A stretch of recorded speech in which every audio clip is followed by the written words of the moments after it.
We are currently dealing with the industrial dispute that's occurring between the caretakers and the secretaries in our school. We fully support our secretary and our caretaker. They're absolutely vital to the running of our school, and our school community now is completely lost without them. We have been dealing with issues this week. We are not going to take on any of their jobs as we've been told to do by our own unions. But what we're very concerned about now is the health and safety of our school community, our pupils. The yard bins are overflowing. We have seagulls every day, and we are worrying now about a real rat infestation.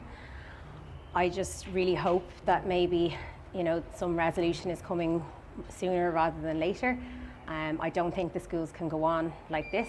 All school principals, deputy principals who are dealing with this are under extreme pressure, and all of our staff fully support the industrial dispute that's occurring at the moment. But it needs to come to a head at some point, because it's getting unmanageable now. I know other schools are in the same position. I've been talking to principals in other schools all morning. Everybody is feeling extremely under pressure, and nobody really knows when this is going to be resolved, which is the main issue, I suppose, as well. In particular, our SNAs are finding it very difficult.